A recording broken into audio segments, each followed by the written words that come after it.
प्रिय विद्यार्थियों, मैं डॉक्टर खेमचंद महावर, सह आचार्य राजनीति विज्ञान, राजकीय महाविद्यालय बहरोड। आज हम प्राचीन भारतीय चिंतन की परंपरा इस विषय का अध्ययन करेंगे। वस्तुतः प्राचीन भारतीय चिंतन जो है वो स्नातक और स्नातकोत्तर दोनों कक्षाओं में पढ़ाया जाता है। बीए प्रथम वर्ष की कक्षा में जो प्रमुख और भारतीय राजनीतिक विचारक का जो पेपर है, और एमए में भी ये भारतीय राजनीतिक विचारक का एक प्रश्न पत्र है। उस प्रश्न पत्र में मनु, शुक्र, कौटिल्य, व्यास, वाल्मीकि, गांधी, तिलक आदि अनेक विचारक हैं। विद्यार्थियों, इन विचारकों को पढ़ने से पहले या मनु, शुक्र, कौटिल्य को एक क्या कहते हैं प्रश्न के तौर पर पढ़ने या रटने से पहले हम यह जान लें कि प्राचीन भारतीय चिंतन की जो परंपरा है बहुत समृद्ध है। इस विषय का चयन मैंने इसलिए भी किया, हालांकि ये जो शुरुआत है वो मनु से होती है, किंतु विद्यार्थी मनु, शुक्र, कौटिल्य ये जानकर ही संतुष्ट हो जाता है। उसको यह भी पता होना चाहिए कि प्राचीन भारतीय चिंतन की परंपरा कितनी समृद्ध है। जिस प्रकार से आज का भारतीय विद्यार्थी, विशेष तौर से राजनीति विज्ञान का विद्यार्थी, प्लेटो, अरस्तु, सुकरात, Machiavelli, Hobbes, Locke, Rousseau, John Rawls, Robert Nozick, Macpherson आदि जो वेस्टर्न पॉलिटिकल थिंकर है उनको बहुत आसानी से वो जानता है, उनके नामों को भी जानता है। किंतु जब भारत के संदर्भ में ये पूछा जाए कि आप प्राचीन भारतीय चिंतन या प्राचीन भारतीय चिंतकों के नाम, विचारकों के नाम भी बताइए, तो वो प्राय निरुत्तर सा हो जाता है। इसकी कमी यूँ भी कह सकते हैं कि जो पाठ्यक्रम बनाए हैं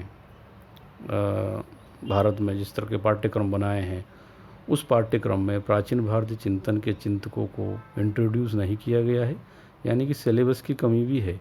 सिलेबस में यदि प्राथमिक तौर पर स्कूल स्तर पर ही यदि हम उन्हें मनु, शुक्र, कौटिल्य, भीष्म, वाल्मीकि, व्यास, कामंदक,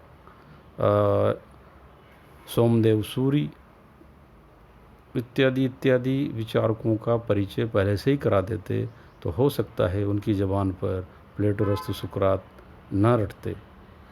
इसलिए मैं आपको विषय प्रवेश से पूर्व प्राचीन भारतीय चिंतकों के बारे में बताना चाहूँगा। जैसे कि आपको पता है कि भारतीय राजनीति का एक समृद्ध इतिहास रहा है। यद्यपि प्राचीन भारत की जब बात करें और राजनीति विज्ञान के विद्यार्थी जब प्राचीन भारत में राजनीति को ढूंढने की कोशिश करते हैं, राजनीति विज्ञान को ढूंढने की कोशिश करते हैं, राजनीति शास्त्र को ढूंढने की कोशिश करते हैं, तो उन्हें बहुत से परेशानियाँ आती हैं, बहुत सी दिक्कतें आती हैं। और यदि वो उसका अध्ययन करने लगते हैं तो बहुत बड़ी समस्या एक माइथोलॉजी की आती है, या फिर यूँ कहें कि एक बना बनाया जो ग्रंथ होता है, जिस प्रकार से प्लेटो की रिपब्लिक है, अरस्तु की पॉलिटिक्स है, मैकियावेली की प्रिंस है, उस रूप में प्राचीन भारतीय चिंतन में चिंतकों ने इस प्रकार की राजनीति विज्ञान को आधार बनाकर कोई पुस्तक का विकास नहीं किया है।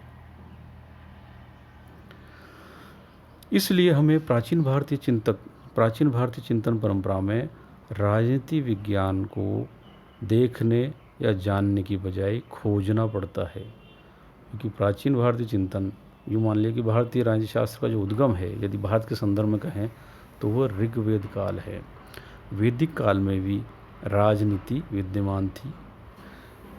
चूँकि भारत शुरू से ही एक आदर्शवादी धर्म निगडित राष्ट्र रहा है, और उसका प्राथमिक दायित्व प्रत्येक व्यक्ति को नैतिकता, आस्था, आदर्श में बांधना रहा है।